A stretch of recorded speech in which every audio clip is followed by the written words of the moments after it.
Wiske-djak wandered over swamps and mountains, feeling all out of sorts with himself. Other members of his tribe had stolen his ducks and geese and cooked them in the coals. At once he came upon a little flock of partridges just newly hatched. Their mother was away. "Gwe," said Wiske-djak, "what are you doing here?" "Nothing," said the partridges, "just staying here." "Where is your mother?" "She's away hunting," they said. "What's your name?" he asked one. And then each little partridge told him their name until he came to the very last. "And what's your name?" he demanded. "Suddenly frightened," said the little partridge. "Oh, you," said Wiske-djak, "what can you possibly frighten?"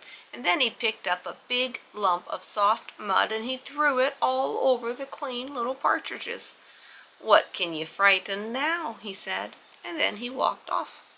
He walked for a long time, and then he came to a high mountain. When he had climbed to the very top, he found a nice breeze blowing across it. "This feels good," said Wiske-djak. "I think I'll stay here." And he searched around till he came to a place clear of trees on the edge of a great chasm. The rock broke straight away for hundreds of feet, and over the edge of the cliff came a delightful breeze. Wiske-djak lay down and went to sleep at once. By this time, old Partridge Mother had got home and found her babies all covered with mud. "What has happened to you? Where did you go?" she asked. "Nowhere," said the little partridges. "Who did this?" said the mother. "Wiske-djak came along," said the littlest one. "He asked us a lot of questions, and then he asked us our names.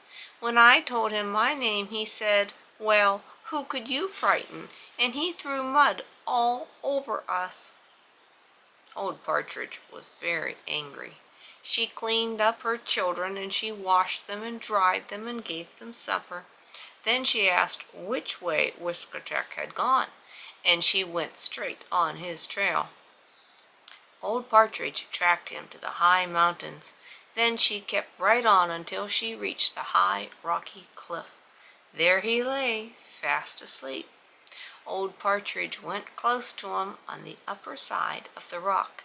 She spread her wings, went close to his ears, and flapped her wings and gave her war whoop.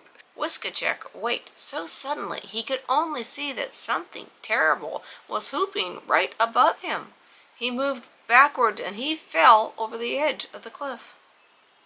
"Well," said old Partridge, "now you know what suddenly frightened means."